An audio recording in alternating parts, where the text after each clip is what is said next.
Hello बच्चों।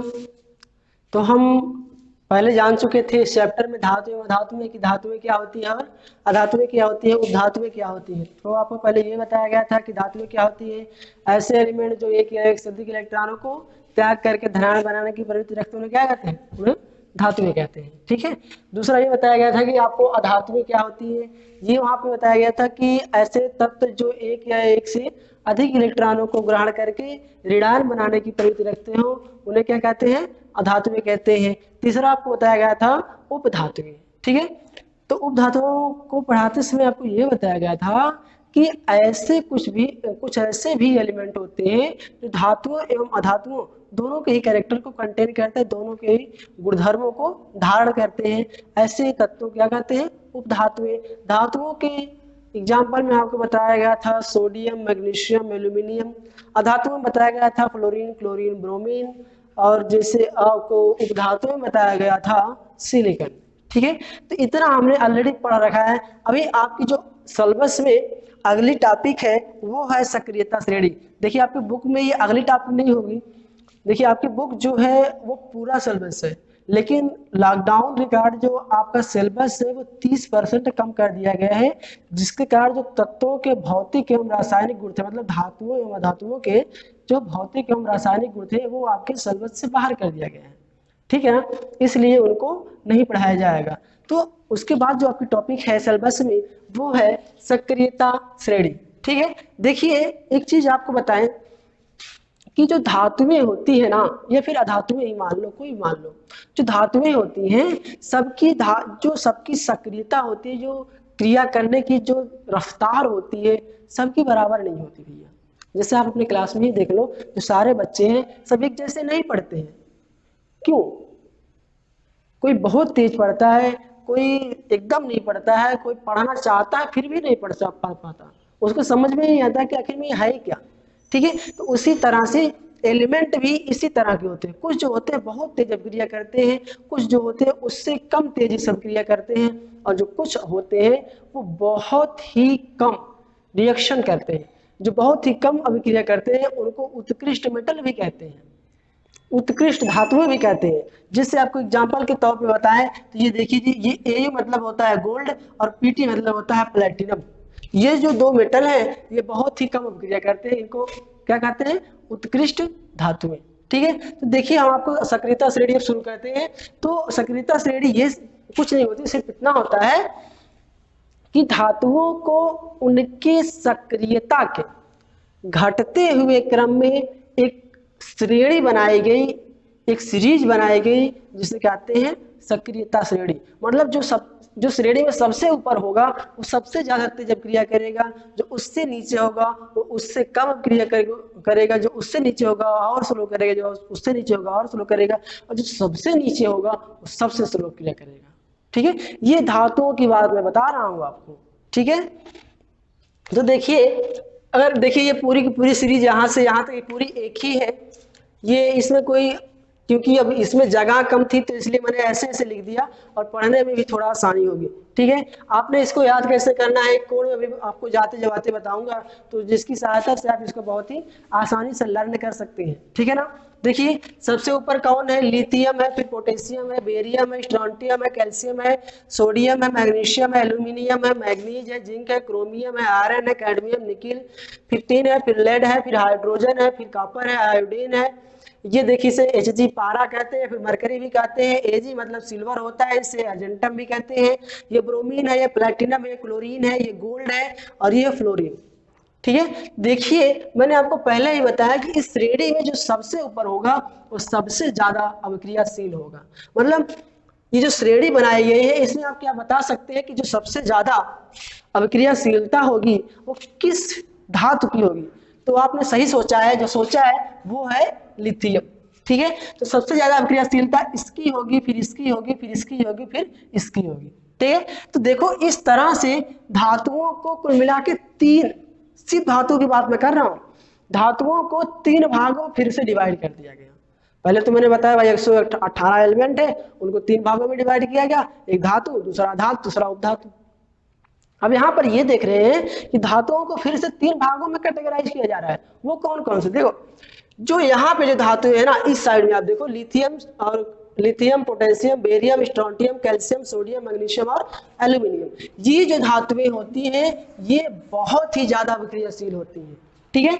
और ये जो दूसरी श्रेणी में आपको दिख रही है ये इसकी तुलना में कम अभिक्रियाशील होती है, ठीक है ना। अब देखो इधर जो कॉपर, ये जो हाइड्रोजन है, हाइड्रोजन के नीचे जो धातुएं है ये यूं कहे कि बहुत ही कम क्रियाशील होती है, और नीचे आते आता ये देखिए जो गोल्ड है और जो प्लैटिनम है इनकी क्रियाशीलता शून्य के बराबर हो जाती है, मतलब ये बहुत ही कम अभिक्रिया करते हैं, इसीलिए इनको क्या कहते हैं, उत्कृष्ट धातुएं भी कहते हैं।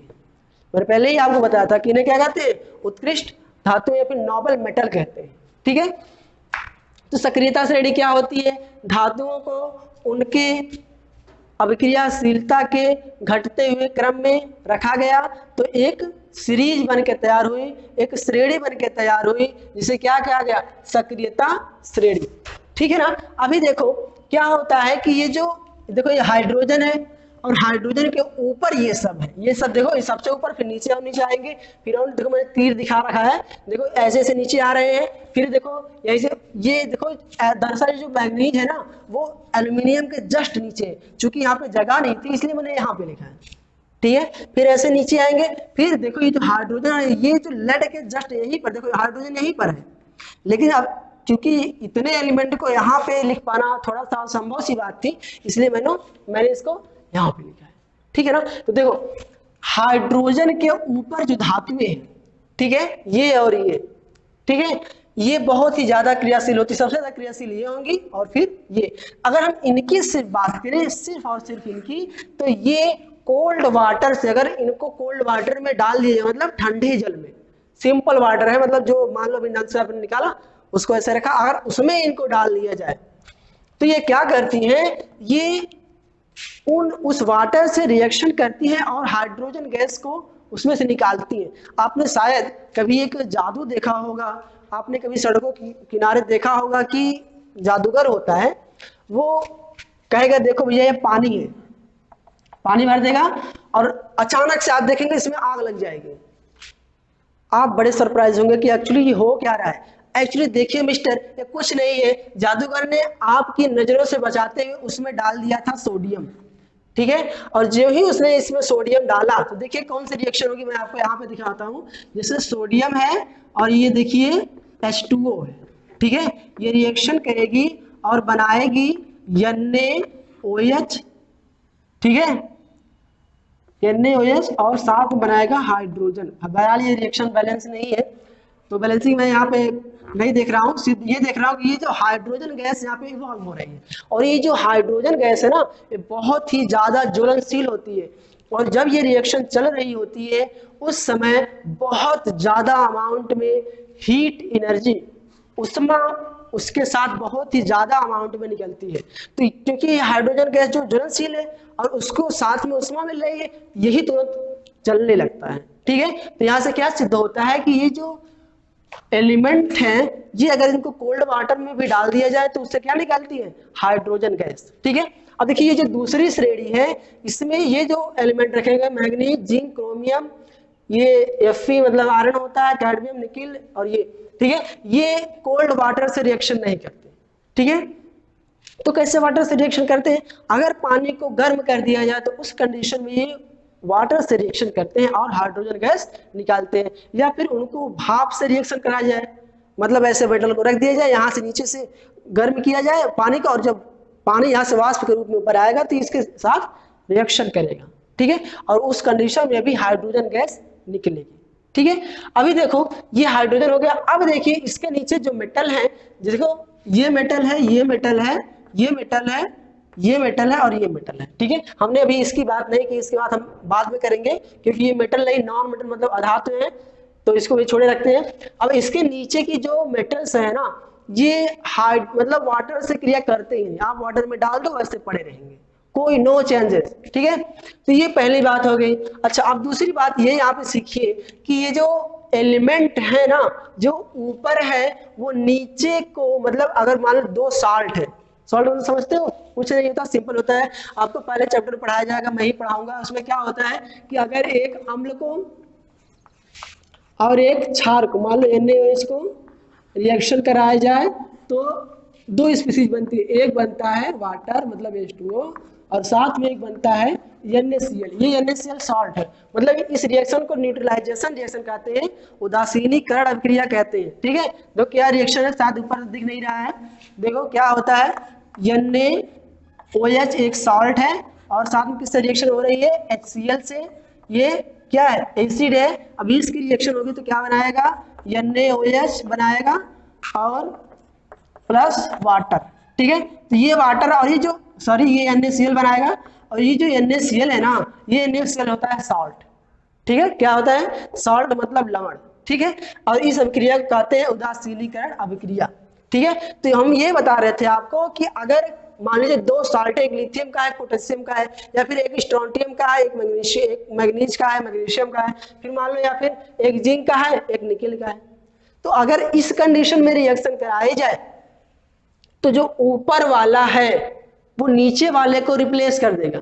देखिए समझिए, थोड़ी सी समझने की बात है, मैं आपको दिखा रहा हूं, यहाँ पे देखिए थोड़ी सी जगह बना के, तीर को मिटा दे रहा हूं भाई, तीर बहुत चलाया अब तक आपने। देखिए क्या होगा, जैसे मान लो मैं ये दो एग्जांपल आपको ले रहा हूँ, एक इसको ले रहा हूँ और साथ में एक निकिल को ले रहा हूँ। ठीक है, अभी देखो ये ऊपर है और एक नीचे। ठीक है, अभी देखो मान लो हमने जिंक को ऐसे सिंपल रखा था और साथ में रख दिया इसका सॉल्ट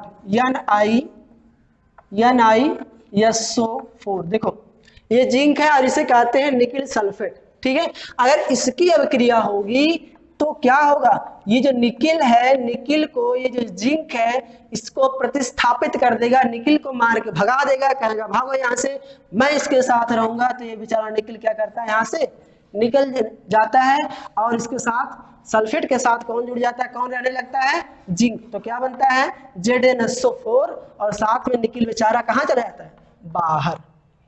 ठीक है, अभी आप सोचो कि क्या ये रिएक्शन नहीं हो सकती, फिर आगे निकिल मार के इस जिंक को भगा दे, नहीं, क्यों, क्योंकि जिंक है बाहुबली। ठीक है, और ये क्या है, ये इससे थोड़ा सा कमजोर बेचारा कटप्पा है, तो ये इसको नहीं भगा पाता। ठीक है ना, तो देखो इसी तरह से ये जो मैंने बताया है, ये पूरे के पूरे, ये जो सीरीज आपको सक्रियता सीरीज मिली है, श्रेणी मिली है, पूरे की पूरी श्रेणी में ये एप्लीकेबल है। अभी मान लो बेरियम और ये सोडियम है, तो बेरियम सोडियम वाले को रिप्लेस कर देगा। ठीक है, तो इस तरह से होता है, ये है सक्रियता श्रेणी। ठीक है, आपने इसको लर्न करना, मैंने दो चीजें आपको छोड़ दी थी, ये देखिए आयोडीन है, ये ब्रोमीन है, ये क्लोरीन है और ये फ्लोरीन है। ठीक है, तो इनकी अगर इनकी बात करें तो ये अधातुएं, और अगर इनके केस में हम नीचे आएंगे तो उसमें क्या होगा, इनकी जो अभिक्रियाशीलता है वो बढ़ेगी। ठीक है, तो आपने इसको लर्न कर लेना है। ठीक है, इसको याद कर लेना है, इसमें कुछ नहीं है। अगले लेक्चर में हम जब फिर मिलेंगे तो आपको ये सब याद होना चाहिए। ठीक है।